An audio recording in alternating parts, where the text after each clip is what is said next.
is to have top quality leadership, which is what we have over here. And all of you, I think, can vouch for it. We're grateful that we have a DC who is proactive and is able to see what industry requires for growth. So for the sake of most of the people over here, I'd like to just say, what is a global value chain? We all talk global value chain. So what is the global value chain?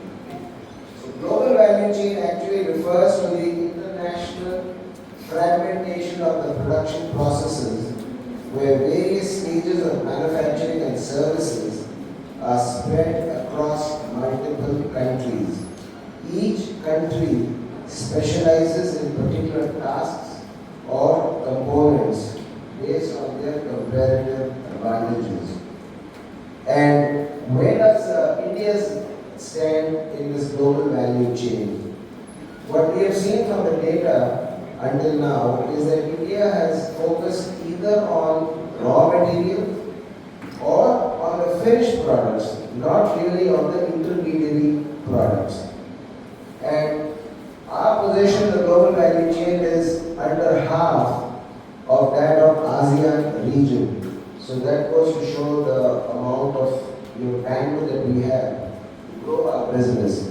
To give you a perspective, the total value of the global value chain is close to $23 trillion. And what we are doing in India, as you all know, from our exports basically is around 450 billion. And that again goes to show, I would not like to say this as what we are doing wrong, but the amount of space that we have to grow. And China in the same time frame is doing close to $3.3 trillion. That's the kind of business and volume we have. Even in terms of manufacturing, we keep seeing in the media various economists and thinkers say that India should only be focusing on the service sector and not on manufacturing. Whereas if you see the global data, even a country like Japan is ahead of India, and Japan with its aging population and whatnot is contributing to about 6.7% of the global manufacturing is coming out of Japan. Even a country like USA, and our good friend Mr. Trump is talking about getting manufacturing back, is already at 15.5% of global manufacturing is still happening in the US. And China, of course, is the leader with almost 32% of global manufacturing coming out of China. India is somewhere in the rate of about 2.5% of global manufacturing. So clearly this goes to show that manufacturing has enormous potential in India, and as a young country with our kind of demographics that we have, we need to focus on supporting manufacturing here in India. And before I start the conversation, I'd like to grasp the concept of manufacturing services. See, manufacturing services is where the raw material and components, etc., are owned by the actual customer. Whether it is shoes, the IP, and the designs, and everything else is, let's say, owned by Nike. The factory just does this called manufacturing service.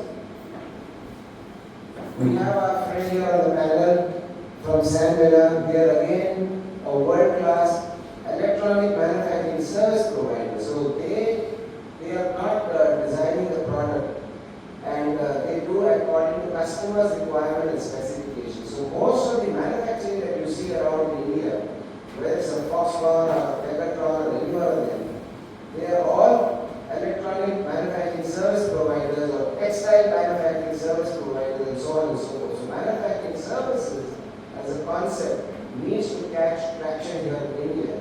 And I'll bring up this point when we get to the conversation with Madam from EGFD. But let's start with the DC first.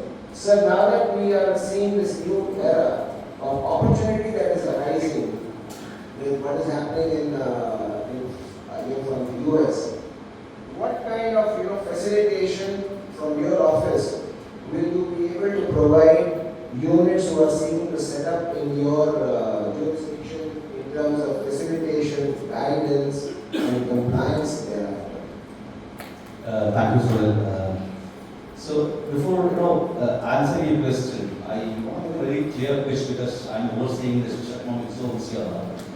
I want to make a statement first to start, which is basically that the GVCs, the global value chains whom we are targeting, and the special economic zones are actually the best buddies, best possible buddies.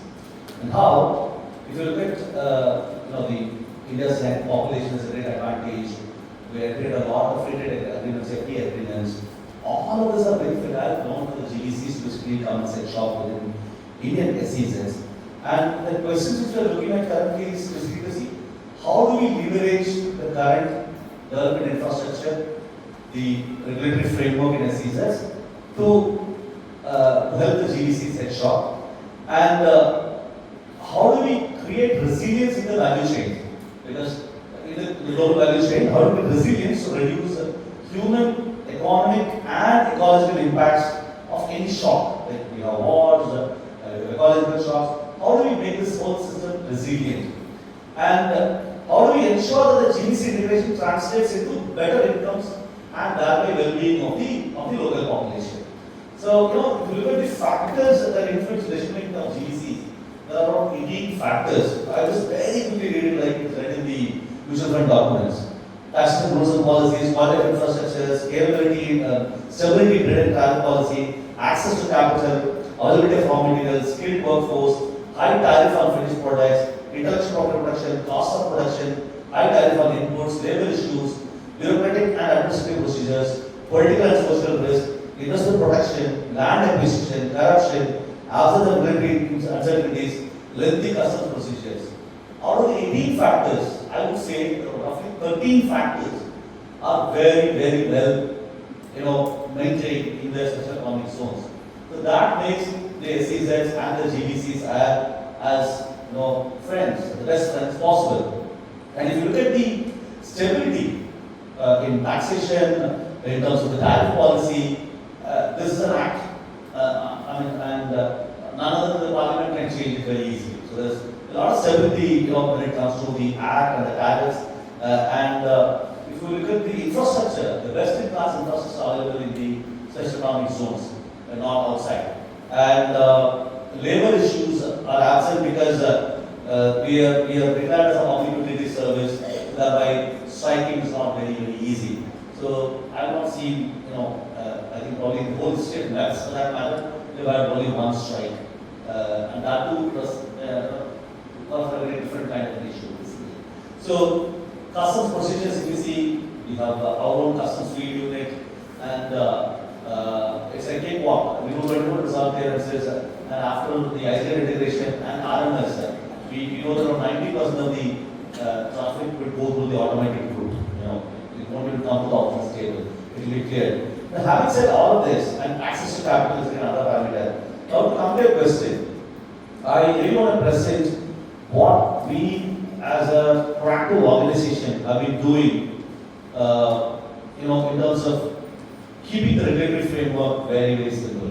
The first thing which we did was simplification of processes.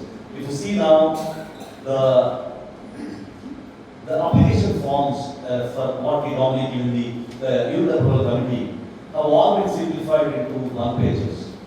We took a conscious call that none of the application forms will be more than a page. So we have fact sheets built in, so we pull out fact sheets from the online system. There is a checklist and a one-pager form.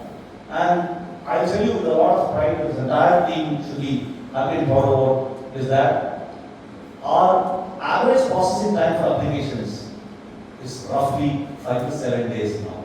We are clearing any application in maximum 7 working days. That's something tremendous, which actually because of this simplification of processes. And earlier, very simple things matter actually. The minutes of the meeting used to take 2 more days time. Then the LOA will be signed after the minutes are issued. Now what we do for new units, we have a special provision that we keep the LOA ready. We sign the LOA in the meeting itself. We give it there and there. So I recently had a Vietnamese investor. He was like surprised. He said, "Is that all? I should come back to his office again?" And he just took this and he said, "Yeah, that's all. Your approval is done." And he got his approval in 5 days. He wrote a mail of appreciation saying that we are very happy that this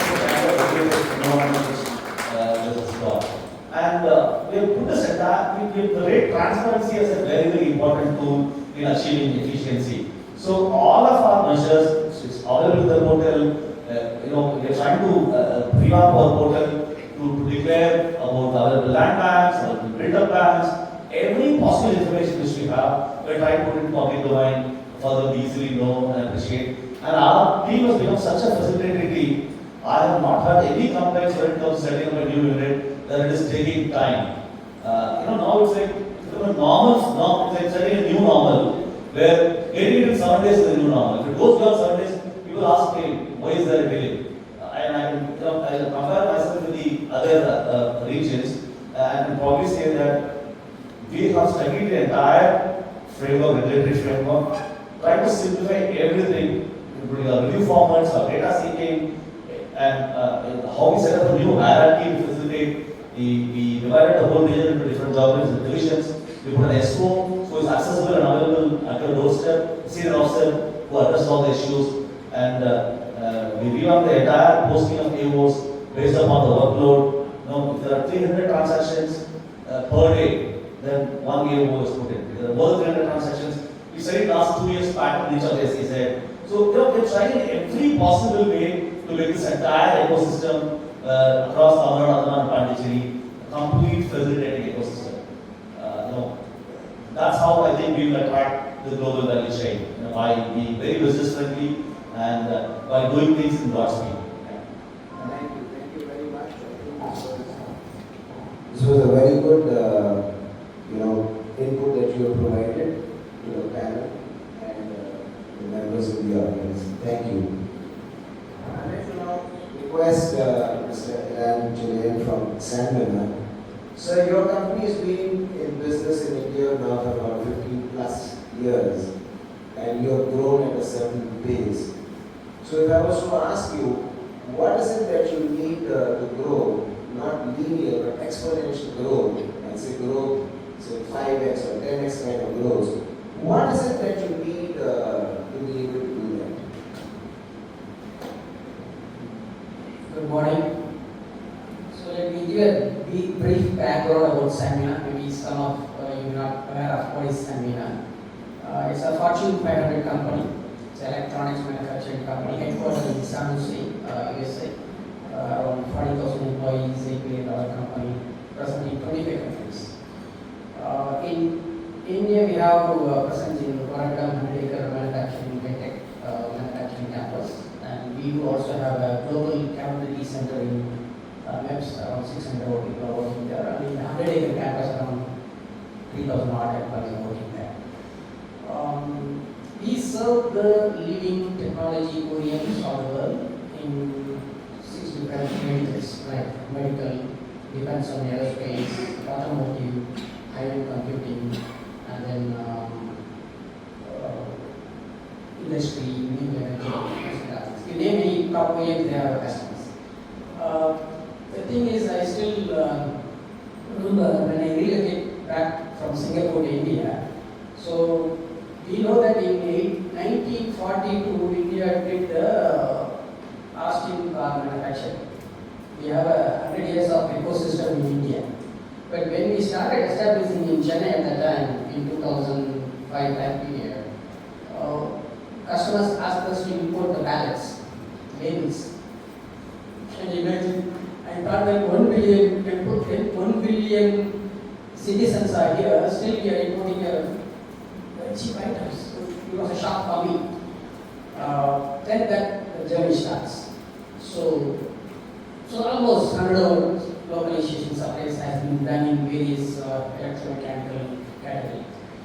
In a nutshell, as of now, even though we say global value chain in electronics industry, personal electronics manufacturing here, still around 80% of electronics we are importing outside from India. So our lag is in semiconductor chips, wafers, all those things. So what I see is, why can't we copy paste what we did for mobile phone manufacturing? So mobile phone manufacturing, what the government did is, please do the assembly. The next step, we need to do the PCB assembly in India. Then they push, no, the display you should manufacture in India. So start with a small one and then go step by step. Similarly, now I think government and everything is going on. And I also want to touch upon DC sir. Without a single day line stoppage, we ran during the COVID, and we did private manufacturing. We are doing a lot of medical related product. So in WhatsApp itself, we got all those guidance approvals from MEPZ and Tamil Nadu government. So we were able to continuously run. So I would like to give a big hand clap for this support. Thank you, sir. So the current situation now here is, yes, as the government, as a company, we are working on bringing in ATMP, assembly test packing. And good thing what we see is, you take any companies in the world, their design center is in India. We call it as path design. We cannot invest huge investment in the warehouse and start the manufacture. So we should start simple. We have the brand. A lot of ICs for major companies are designed in India. Like any company, they have 2,000 to 6,000 people working in India and in Chennai, in Tamil Nadu, in Bangalore. So that's what we have the back end, we have the front end. We are assembling the product. They are doing the chip design. The gap is in between.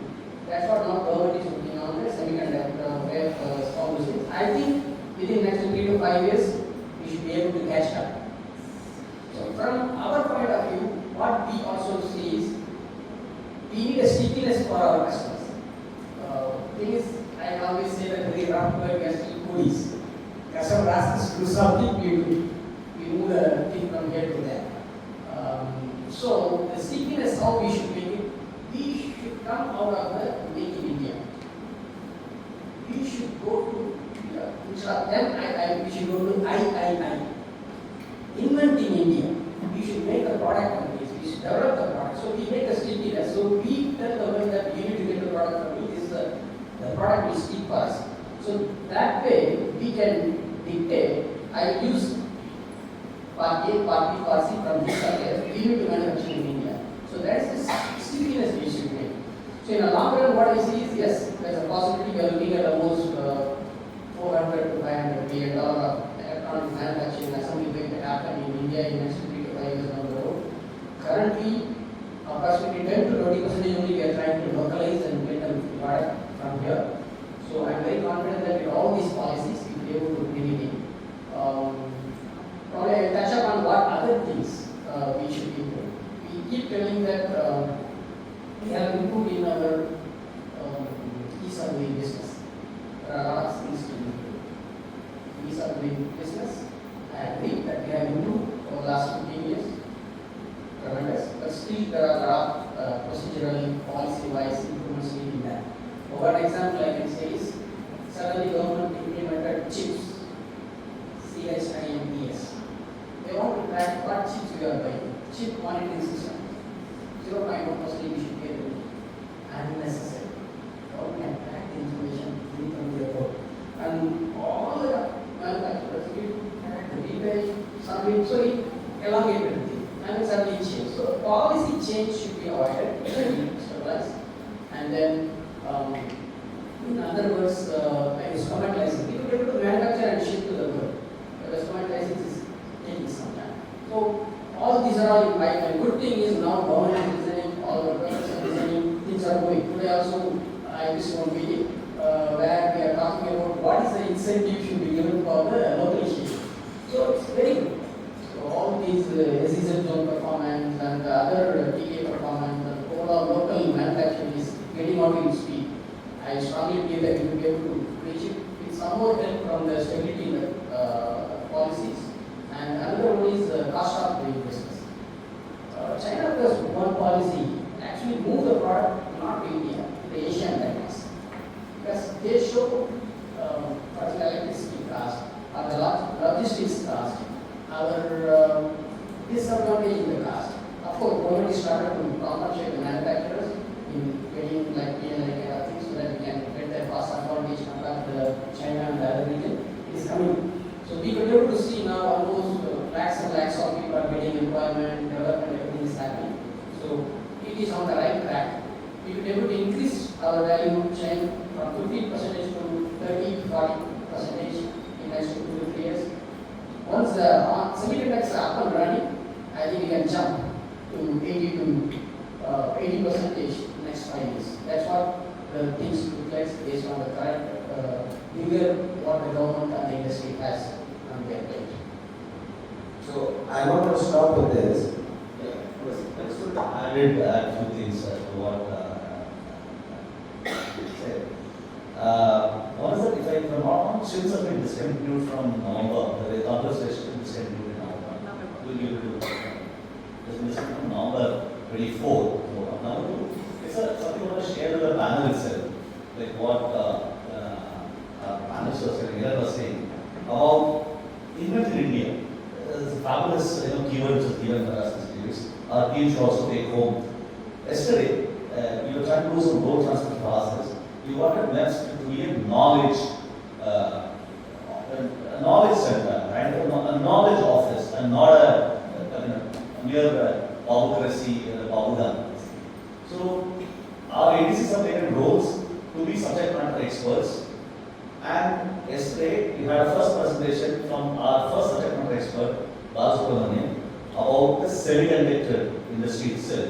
And surprisingly, what Ilan spoke now is what our team yesterday presented exactly. I yesterday wanted to point out that we are also aligning the thought process of the industry. We are aligning there. They are not just babus anymore. That the team was able to I will show the presentation later if you want to share a copy of that.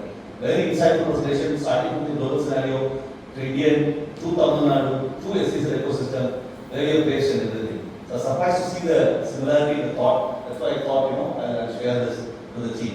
Thank you so much. And I'm going to come back to my point that I was requesting you earlier. Tell me 3 things that you want, and please open your heart and say, there's no questions over here. 3 things that you want that can really enable you to ramp up your business 10x. Whatever it might be.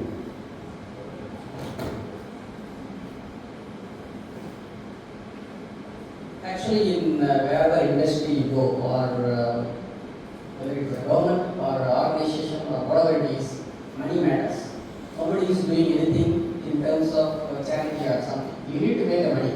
Whether the company from US or China or whatever it is, they need to make a money. So the first thing what we should do is, we should make money. How to make money? We should be cost competitive. So how to be cost competitive? Still the manufacturing, people are telling what to bring back the US. Still we are not adopting to the industry 4.0. So our young engineers and the people from universities, they should think about how to innovate, automate and use robotics and automation. So that instead of using 10 people, I use 2 people to get the same output. But at the same time, our knowledge, our technology will improve. So we can compete with the other region. We are in a very fierce competition in the Southeast Asia region and some part of the Europe region also. They are coming up. But they say, oh, you use 5 people, I can use 1 people. So one is industry, automation, innovation, the technology, the young engineers should adapt to that. It's again linked to the skill development, that's what all are doing now. That is a point we should do. Second one is to be blind, it's a ease of doing business. Company, my customer wants to give an order, but I am not able to produce. We have some lot of rules and regulations. Still, so we need to simplify the rules. One is this, I just again putting back this dual license, for example. It's not clear. It has to go to 13 districts to get approved. It will take 60 to 90 days. But other part of the world, it takes only 1 week or 2 weeks. So how to simplify the government policies and make it industry friendly some more. It's okay, but some more. So the technology has to be there, this has to be the way what I can say. And of course, incentivizing the manufacturer is not alone enough to the component manufacturers. That's what now we are working closely on. That is important because as manufacturer we will not support the localization. Right? We need to make the chip or we need to make the product design or something in India. We need to encourage them. The problem is with my partner, we believe that I need to invest X million dollar, but my sale is Y, my margin is Z, no way relation. So we should support them in terms of the capex investment, not on the sales or not on the technology what they use. So that's what we will be also happy if we have a bigger GBC, we can partner support. So incentivizing the part manufacturers on the capex on some more stickiness we should make. This is a good thing I get. Thank you very much. I think that was very plain and simple, loud and clear. Because I think, both to Madam and to DC, I would like them to, take it up with the head offices. That business in India, the rules in India have to be framed according to global business practices and global business models. Business cannot be done to suit the available rules which were framed 10, 15, 20 years ago. The rules have to be aligned with the global best practices, because on one side we talk about world-class facilities, world-class businesses, but we also need dynamic world-class rules. We can't have rules which are static conditions for long periods of time. And I think that's the point that you're making. Thank you very much. I'd now like to take on Madam, because DGFT is the premier institution or the body which is empowered to design trade and policy framework for the country, whether it's imports, exports, or anything. It's the DGFT's office which has the bandwidth and the mandate to design these proactive trade policies. Madam, I'd be delighted if you can just share with us, as to once again with the new Trump era upon us, how are you going to design your trade policies to take advantage of this new situation? Good morning to everybody here. As you all know, the present FTP is not a 5-year policy at all. The way the whole FTP got framed in 2023, it says we will amend it as and when possible. So which means we are going to be on our feet amending that. Plus, in fact, with the dawn of 2025, they introduced 2 new clauses into the FTP, which said that we will be taking stakeholders' views, comments within some 30 days and then incorporate whatever there is. It doesn't mean that we will not take certain actions suo motu which has sovereign aspects to the thing, but then the stakeholder aspect is being brought into the policy itself so that it gives a legal validity. You see, when we say we have to take everybody's opinion, and there will be opposing opinions also. So, and we have to look at it from a point of view from the government, and which helps the majority. So they will be. So it is now getting incorporated. In fact, I would say, you see, I was in the Aadhaar project, and that is one project where we would see we gave digital identity to actually 1.2 crore Indians, and it's a huge exercise. When we start from ground up, because we started from creating the demographic rules, this thing, it's an invent in India. I can tell you, when the first fingerprint scanner the pass was not possible. We had to actually define the standards of the scanner so that the fingerprint scanner, so that it can be internationally acceptable and get manufactured in India. Otherwise, there is no way that we could give one identity $100. It was actually fixed very clearly. If I have to give one Aadhaar, it has to be, that time it was $1 was 47 rupees, so it was less, under 50 rupees. So we had to fix that. So it was a constant, there was a proof of concept, then there was a pilot, and we had to constantly look go back to the drawing board to actually see how you can handle the cost. So what I'm saying is, but again, those things did not come from, we were part of the bureaucracy, but it came from the field.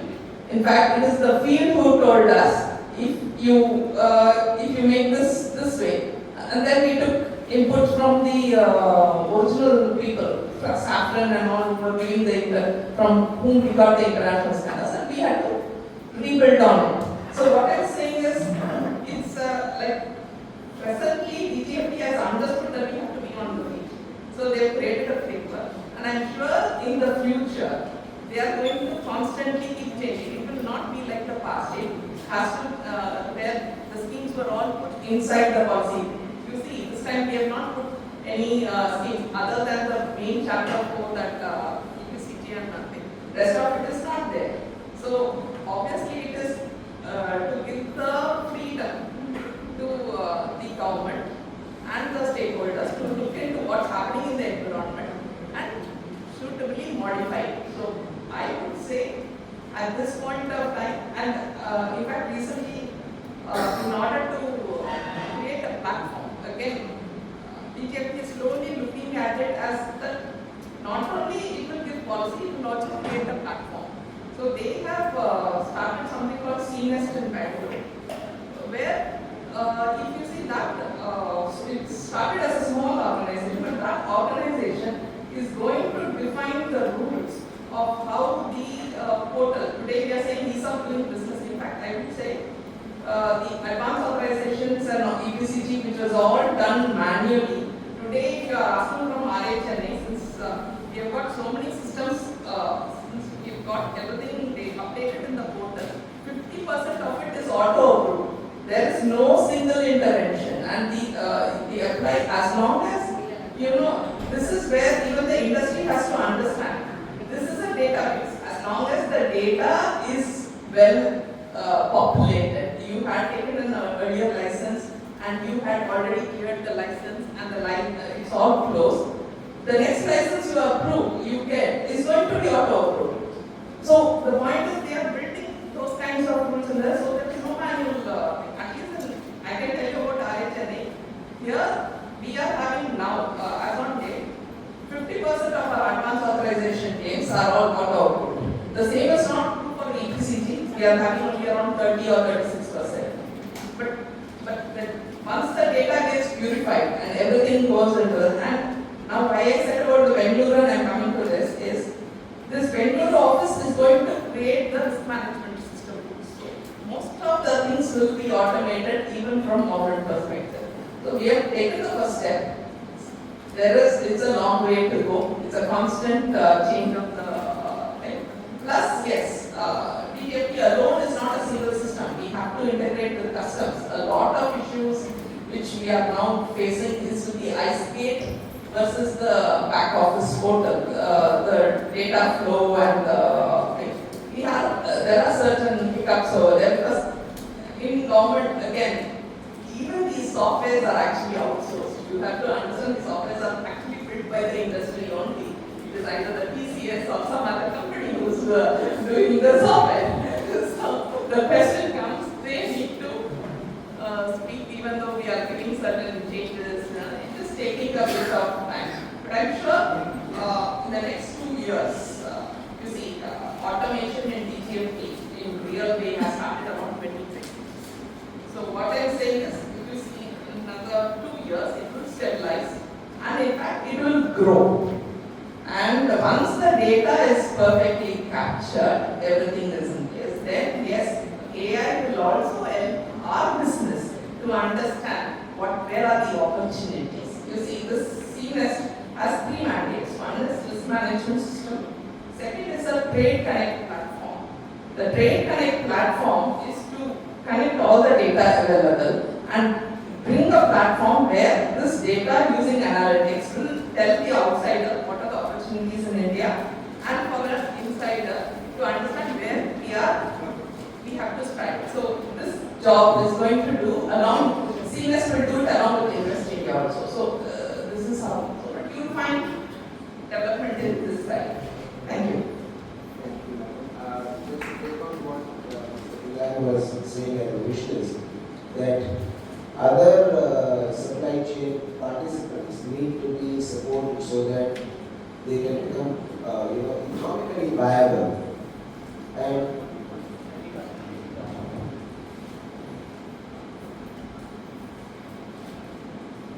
check. I would like to commend a congratulations and thank you, madam, that we got the AEO to Tier 2 license, and it is also helping us. It's something called a green channel. As DC said, it's also a green channel. So I agree that everything in life is earned. So So we need to make sure that we get this. So we earn them. So that is one. And we are very proud to be partner with one of the European OEM, and we manufacture these biometric scanners.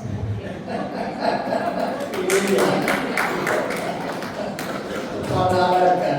So we are very happy to be part of a lot of various government projects like the National Supercomputing and the TB eradication models. So it's always closer to our heart. And thank you. And a lot of people say, thank you. And these scanners that you supply to the government is charged to full duty, not duty foregone. Was it with duty or duty foregone? No, I think manufactured in You are India. supplying these from your factory and supplying it to government. Government is DEA. Are we subject to duty or is it no duty? So, taking on what you just said, that we need to support the tier 2 and supply chain participants down the line so that they are financially viable. I would like to leave a thought to Madam for consideration is we need to have smart subsidies. And I use the word smart subsidies because MEIS in the past has now been withdrawn.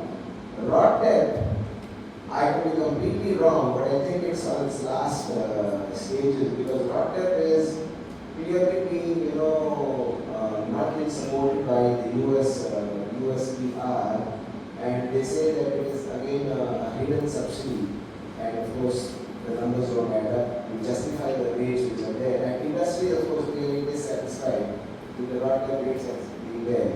But what about giving smart subsidies? Smart subsidies is on services. Services, subsidies and services is WTO compliant, it's not objectionable.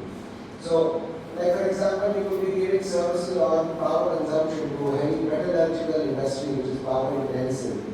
You could be supporting them with power subsidies or maybe to some factories who are located in Bihar or in the hinterland or in Madhya Pradesh or in Chhattisgarh for transportation to the port, you would get a transport subsidy. So these would be not actionable subsidies, and they could be given depending on government's priorities of development, products, and whatever the focus area for growth is going to be for a limited period of time. It doesn't have to be across the board, across sectors, and yet be WTO compliant. So maybe smart subsidies is the way forward to be looking at supporting industries and attracting industry. I agree with you. In fact, TGFT did try one smart subsidy. They had it for only 2 years, Transport and Marketing Assistance Program for specific agricultural products. Because so that agricultural products do not have to, in fact, I'm sure the freight will cost far more than the product itself in agriculture. So they had tried this.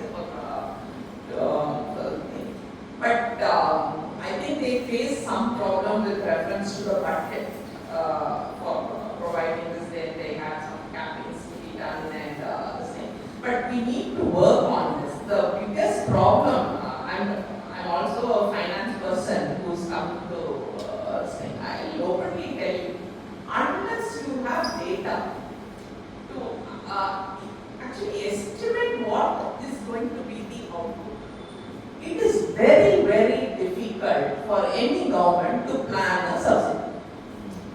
You see, we need, again, money matters. Even to the government, the money matters. The kitty has to be, we should be able to define it. Presently, in the data side, actually we are not very good. Even though we are capturing all the shipping bills and even our tagging, the way we are doing IDCHS, there are much to be said on it, to be frank. And that requires a kind of a discipline on the industry side also, because otherwise, if this data is not properly captured, the planning table is wrong. Where you need to plan for some 1,000 or 10,000 crores, you are going to plan for some 2,000 crores. It is not going to work. If I have to plan for 10,000 crores, even government knows how its borrowing program has to be or everything. So what I am trying to say is in India, when I look at it from the finance side, really speaking, data is very, I will tell you about DGFT. The data, even though all of you gave, took licenses, EODC, everything has happened, they were all papers. They were not in the computer. Without that data, where, how do I know how many licenses, what was the duty saved value given, what is the export application, nothing was captured. And all this capturing has happened only from 2020. So we need some kind of data to even build a model, basic model, basic thing. So I am sure now, yes, we have got some data in the last 3-4 years. And even then, I would not say it is perfect because this data is scattered. There are few people who come to DGFT or to SEZs who are taking things. These are microcosm of the bigger group, which is there in the customs who go directly and thing. We need the complete data to understand how much is going from which place also. You see, this has to be targeted. Otherwise again WTO will come into play. So if I need to prepare a smart subsidy, my first thing will be smart data available with me. So which I would say all of us have taken efforts. Both DGFT, both customs, everybody has taken efforts. Hopefully we will be able to do some kind of thing in the future.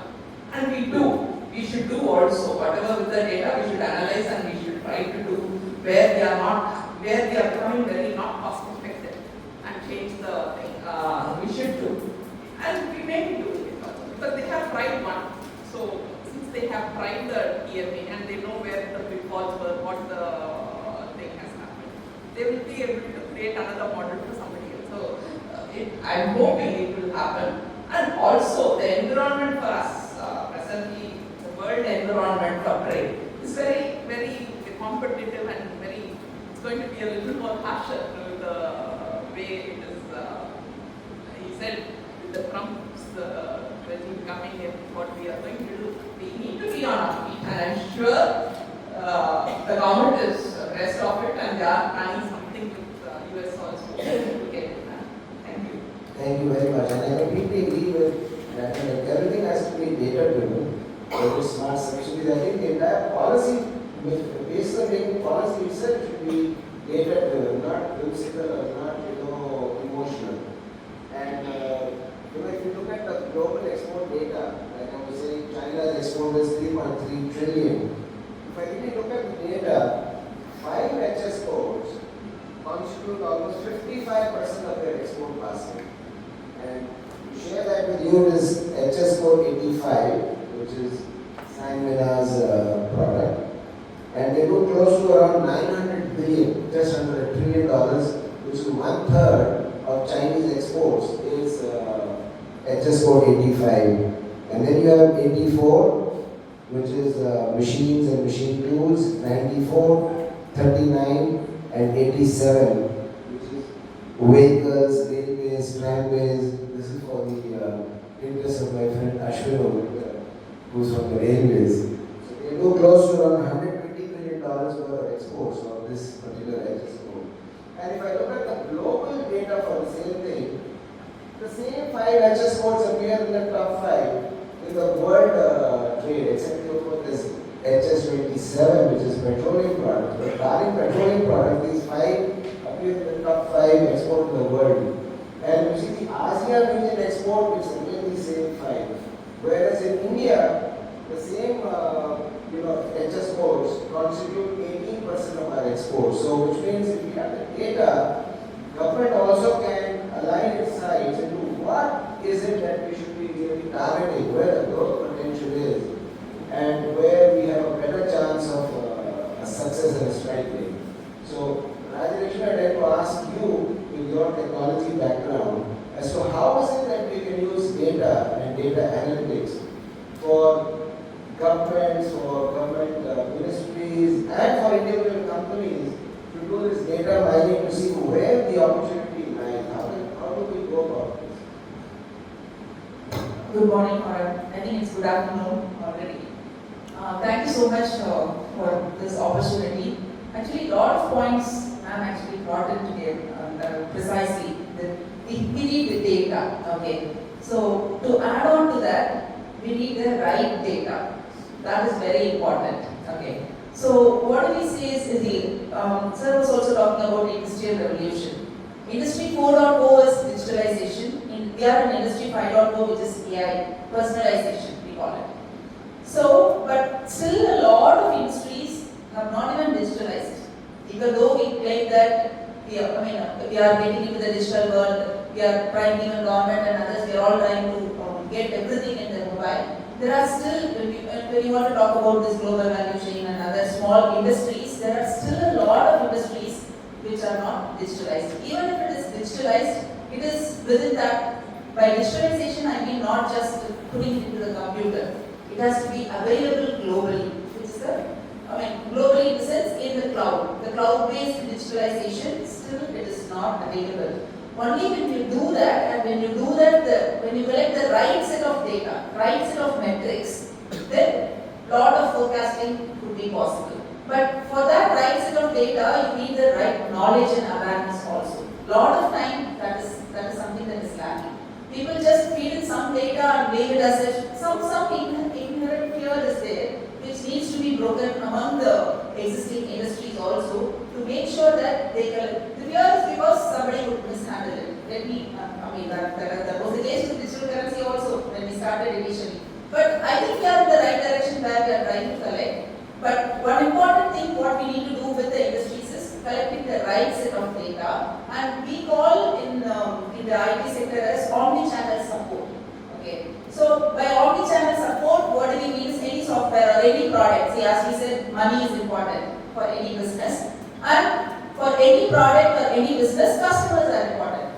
Customers are the key for whom we are doing business, and in that case, support is also important. We see. So we try to give support in the form of, we go in person and look into support, or if it is a software based, we can attend through a call or through WhatsApp chat. So a lot of things have come in, but providing all these different modes of support is not what is omni-channel support. A lot of people misunderstand this as, I provide support via WhatsApp calls, I provide support in a phone call, or you can write email, or I can go in person and do a personal support.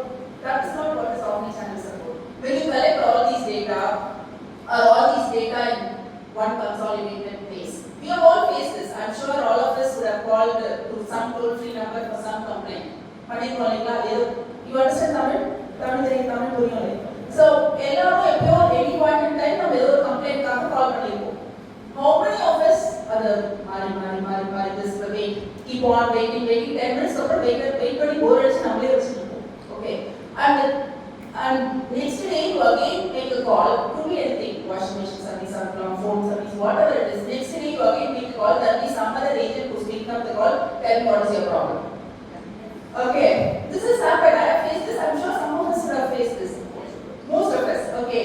Now what has happened to the data that I provided the earlier day to the agent? So it is not captured properly. So whatever maybe I would have sent an email, I would have sent a call, somebody calls. So all these have to be available in one system, so that the next person, when they pick up the call and say, okay, you have been facing this problem, we are looking into it, obviously customers will wait. We are all human beings at the end of the day. Somebody acknowledging that there is somebody is looking into the problem is what is important. That gives us the trust. No product can be bug free or without any issues. But how we care for the customers is important. So all this is possible only by omni-channel support. It is meaning that you need to have all this in one place, and we call this as single source of truth, the data that we have. Only if all the organizations or all the companies tend towards that, then maybe government has accurate data. If you don't have accurate data, you cannot make accurate predictions. Even see the AI engines, we are all talking about so much AI. The AI engine or whatever AI model, it will be able to make correct prediction only if you give accurate data. And the programming language is you feed in garbage data, the very garbage data. So you have to feed the system. So is the individuals also. If you look at the data, we know what has happened in the past 1 year, how things have happened. Then we will be able to predict and forecast what will happen in the next 1 year. How we need to allocate resources, how we plan, how we budget. For all of these things, data is important. So collecting the right data. we shouldn't be collecting unnecessary data also. That also we do in software. Don't why are you collecting all these data if you're not going to use it? So collecting the right data and for having a single source of truth available in the cloud so that when we do this over a period of time, then a lot of policy making can happen. So, on this point that you just mentioned, all the units, developers, co-developers, they provide data to the DC office. We have quarterly returns, half-yearly, and would it be possible, or may I request DC to sit with your experts and see whether the data that we are providing is it relevant, not relevant, or what is missing, so that this entire data is now available in the cloud, in the office, so that the policy makers can take appropriate decisions based on the data that is available. Because we are providing data, everybody here, all the units are providing data. But is that, in terms of quality, good enough? Is something that we have to. I would like to add one more point there. The quality of data or the data that we collect differs from industry to industry. It's not the same that we can just define, say, collect all this across all industries. From component to component, industry to industry, people differ. It will be, and the component is current data is another, it will be relevant. So that's what I meant by the right set of data. Okay. We have to say, well, the system is not, we have a system, it is running. And for maybe for this server the laptop that we are having is very slow. If it is very slow, we need to know for us what is the memory, what is the storage to the so on the monthly we need to collect the data. Likewise for manufacturing, it could be a different set of data. How much is the procurement or what we are collect, what is the procurement rate or when was it last computed. So we need to from industry to industry, from your manufacturing unit to unit, the data will vary, and the experts are the people who hold that industry. It's not some software company, you just outsource it to some software company and ask them to do a data mining, it's going to be challenging. The expertise lies with the people who work with the system. They know better than us. So they have to tell what is the correct metric to be collected. So only then, if you have those right set of data, then it is easy for us to filter or get any dashboard, any forecast, whatever tools are available. The right set of tools can be used for monitoring and managing those data. But collecting the right data lies with the individual. The data which is again filed in the form of returns and other things, if that data content needs to be revised or updated or upgraded, perhaps we should look at that process so that the data that is available to your office will help you in making, policy making and making it more contemporary. Thank you, Rajlakshmi. So, I now like to take on Koichi Takahashi. So, you are a young Japanese, now moved to Japan, you moved to Chennai to set up a tier 2 supply chain company, and you have the global players as your customers and your business partners. So, in your view, what is it that you and companies like yours would be looking in terms of expectations from Indian policymakers to attract more people like you to come to India?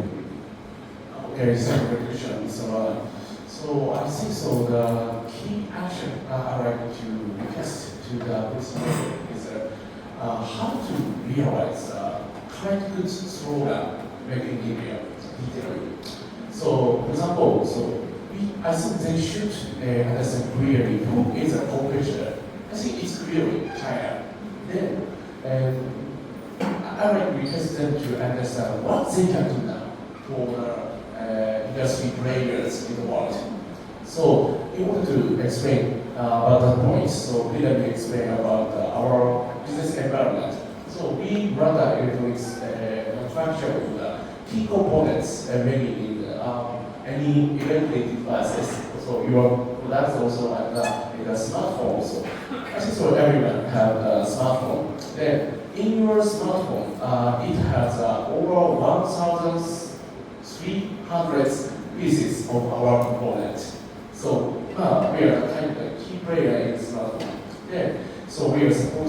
smartphone manufacturer in India. Then, so it's just for your reference. In the world, every year, the smartphone was produced 1.3 billion pieces in the world. Then, that market trend is also changing, fluctuated. So, smartphone makers need to catch up such change in the trend. So, once big wave is coming, they want to ramp up immediately about their production scale. Then, in that case, so we supplier need to provide a big volume suddenly, big volume immediately. Then in that time, I think custom bonding is a very key factor how to speed up that action. Okay. Then, for example, in China case, from our custom bonding warehouse to the customer, we can complete to ship out within 1 day. Then currently, if we try to ship out our component to the customer who is getting Canada, it takes 3 days. So actually, so there are some works for the documentation and exchanging the documentation and making the document through the portal. Then speaking, so now we need 3 days. Then we understand it's important to do such process correctly. But in the future, we hope it should be shorter, such as same as China. Then I think we don't need to worry about that. In China also, they needed 5 years to improve that portion in the past. Then if we India can catch up within 2 years, 3 years, I think we can compete to China. I think. Then so every partner can stay in India and doing the business well. I think. So the setting the benchmark correctly and get to know more precisely what they can do. Then realize it. I think that is the key to be attracted as an industry area in Recently, we have just seen a Japanese company, coming into Chennai and they're probably coming into one of the SEZs in Chennai, Mahindra. They are looking at putting in their components, maybe 20% of the components, doing an assembly over here in the SEZ over here, and supplying to definitely your US and European market. So they want to move away from the made in China label to the made in India label. So do you see more such opportunities arising from this? Yes, I can see such an opportunity. Now we have, as we know, Mr. Trump is the president of the US again. Then I think some conflict between the US and China must be happening again. Then that time, so there will be the market it's begun to. Then I think India is a big location. We can support the Europe area and the US area and Japan also. I feel that this is a very big opportunity. As now is the time to start. Then that's why we for the company needs a good support for the supporting in order to enhance the making India more actually. Thank you. And again, taking back on what Mr. Ilan was saying, the supply chain companies need support. So you can't expect them to be investing millions of dollars in building factories and setting up their infrastructure. So does a plug-and-play ecosystem for tier 2, tier 3 companies make commercial, economic sense to them, where they can quickly come in and within 90 days, like now in this case the Japanese company, they wanted to set it up in 15 days and they were able to do so. So does that make, does it become an attractive proposition for Japanese companies? Yeah, I think it's a very key portion and to enhance it. Okay. So I think there are two factors to enhance that situation. So the first one is the software portion and the hardware portion. The hardware is good roads, good warehouse, and good vehicles. I think we already have it. Then next key point is a software modernizing. So as you said, so there are clear rule book, clear playbook, how to launch it up, just keep, and how many days we can take. And the more important thing is that every people concerned know about it, then we can do the same thing. So we submit the documents, so the customer officer side will also clear understanding and the process is speedily, and then launch it earlier. So if we have such a scheme more, I think the situation will be more enhanced and speeded up, I think. Thank you. So I think the key point that I was trying to draw the conversation was plug and play ecosystem, which validates your vision for MEPZ to set up plug and play infrastructure which is world class and modern. Thank you. Thanks so much. So I know based on your experience and success story that you've had in India for the last 25 plus years in services, IT services, and you have seen from the early 90s where the journey began and where it has reached today, and India is definitely considered as a leading provider of services to the world. What kind of learnings would you like to share with us from this sector, which we can then take it into the manufacturing services to replicate the same success story in the manufacturing services sector? Well, I'm certainly not an expert on manufacturing, but thank you for the question. Good afternoon, everyone.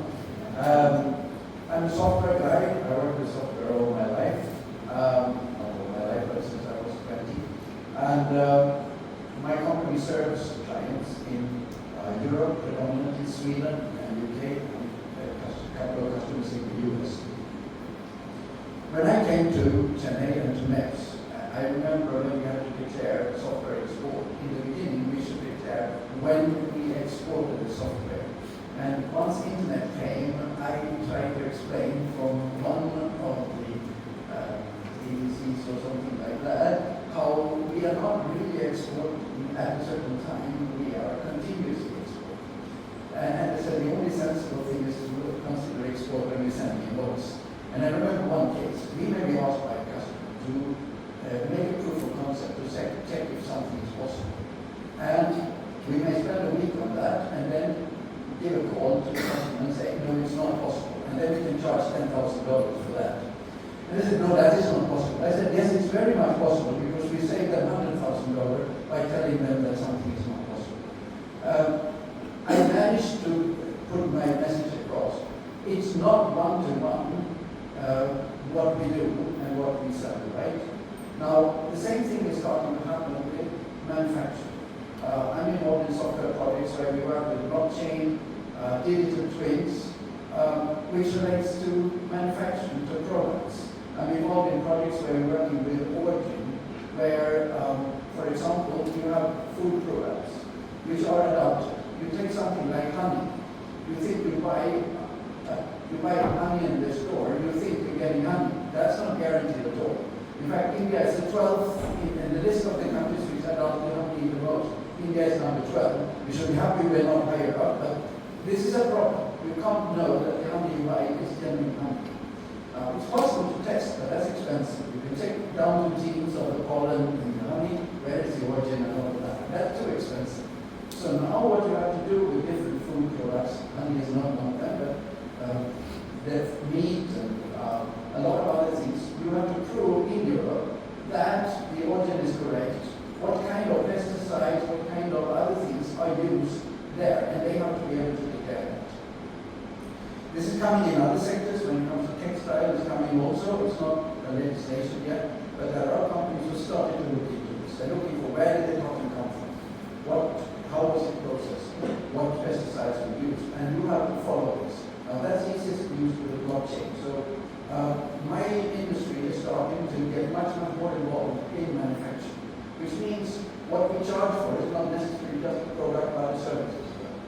So I think that it's getting blurred, like it wasn't a physical export, like sending by a satellite, which it was in the 80s.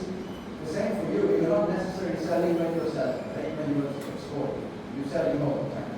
So I think that's the thing, and I think this comes over to the other thing, when it comes to compliance. Everyone's speaking about Indian compliance.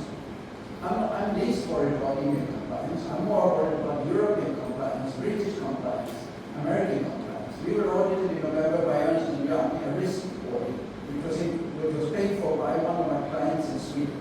Large customers in Europe are obliged to audit their suppliers under certain circumstances.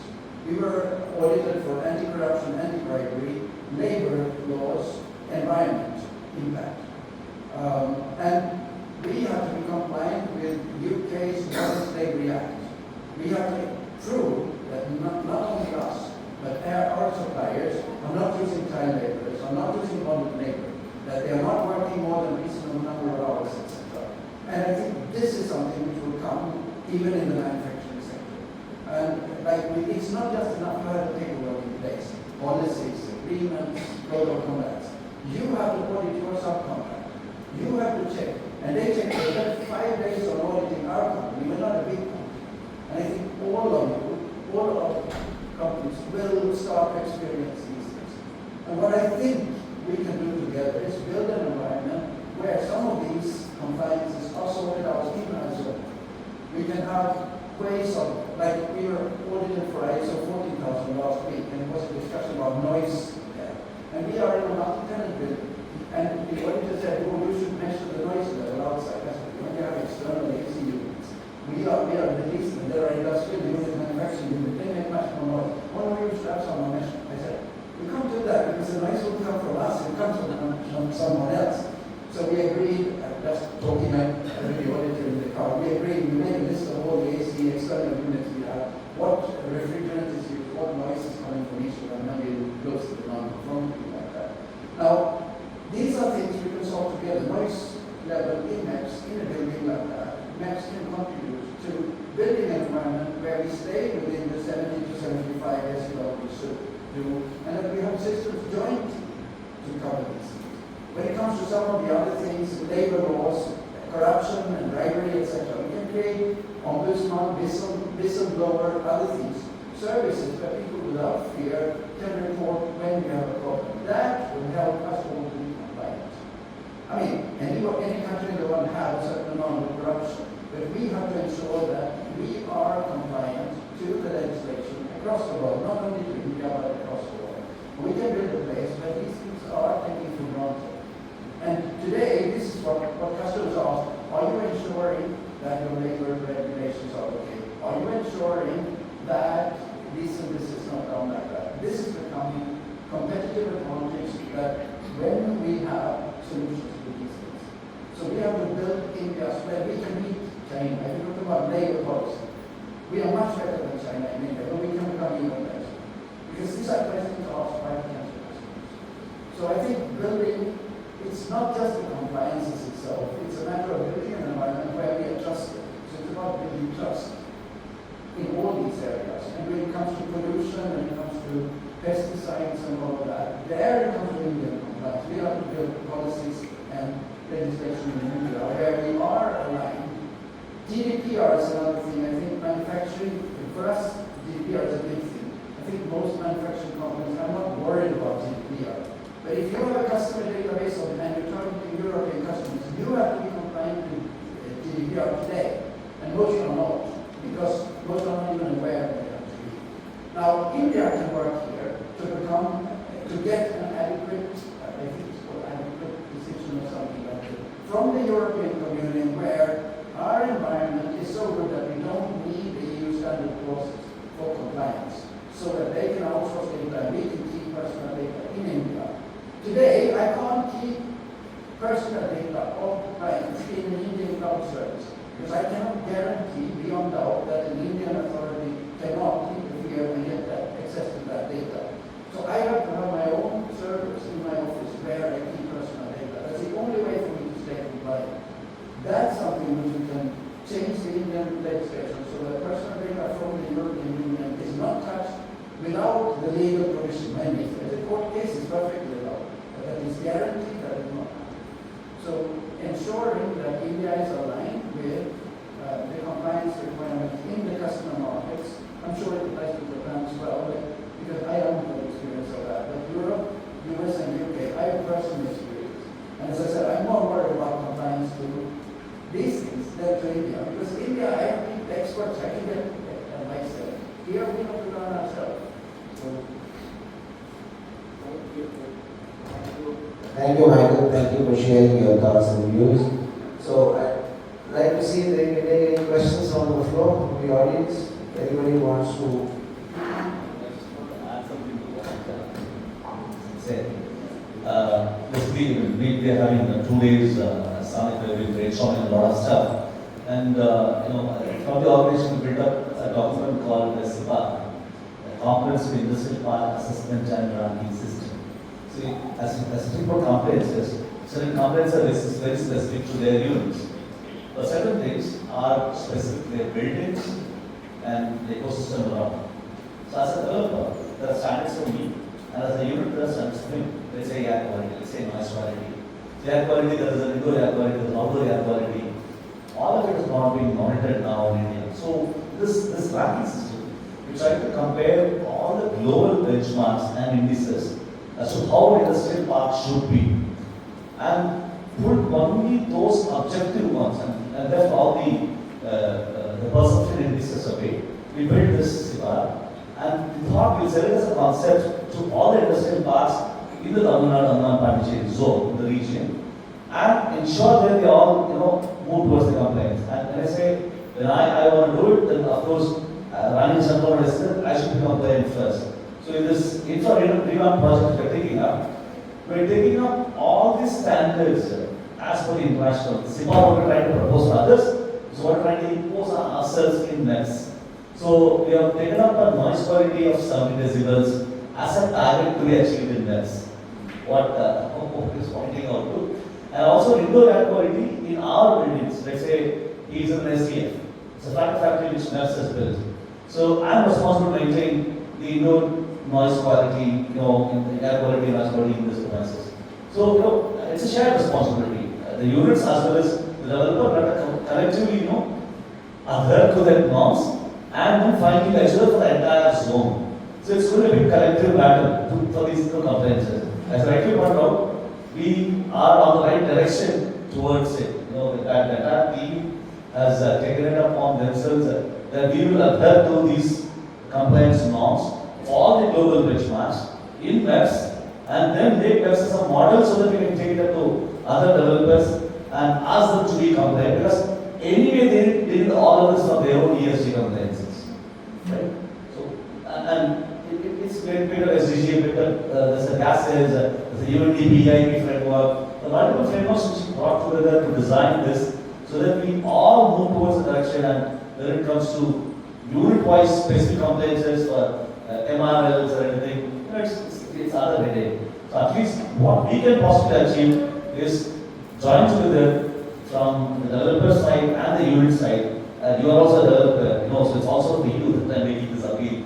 We will look at all these indices and collectively achieve this with the units to set ourselves in the global rankings. So then we become attractive to the investments. Yeah. I think that's very well said. Thanks a lot. And any questions from the floor? Somebody was talking about data, and she was also talking about the relevant data. So I just want to know whether this is a suggestion. We collect a lot of data from the exporters, diseases, companies. So is there any way by which we can stabilize the data and have less interference, so that more stable data, very relevant, less number of metrics, so that it helps in analysis? The frequent changes in the data by intervention, by policy intervention regularly every year. The requirement of data gets scattered, and so relevant data, keeping it stable, which will give you data for 10 years, past 10 years, that can help in good policy making.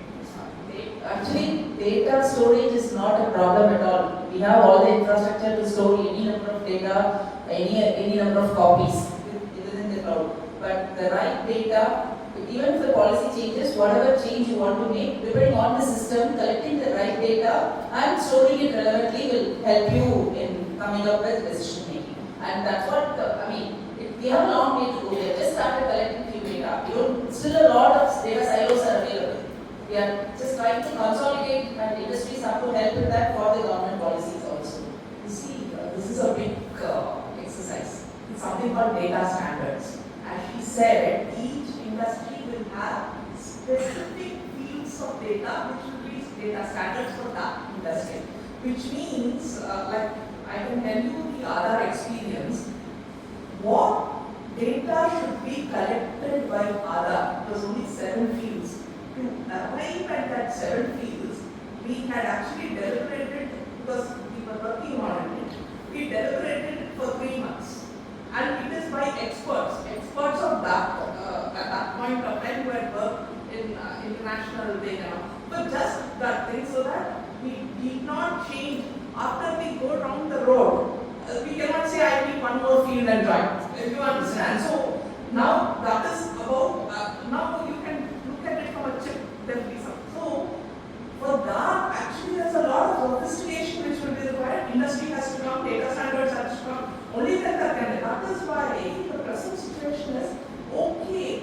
If this industry is there, let us computerize at least whatever data they are giving. Because storage is not a problem, as she said. Okay, so there is no way we can arrive at this what you call an ideal situation or a perfect situation about new data not coming in or this thing, because this first of all we are still grappling with industrialization. We are going from step by step industrialization. So it will take. I would say it will come because AI may help you to standardize it. Yes, okay, it's finished. See, we have started, we have a long way to go, but a lot of things we are also coming up with the standardizations too. If individually a lot of things branch out, that's also a problem. Like in the case of UPI. Okay, today I should say, I've also traveled to other places, many of us would have. Just having your mobile phone and your UPI setup, you can go anywhere, everywhere it is available. From your coconut vendor to tea vendor, you can do in India, not in other places. In other, if you have to go, you have to carry your card.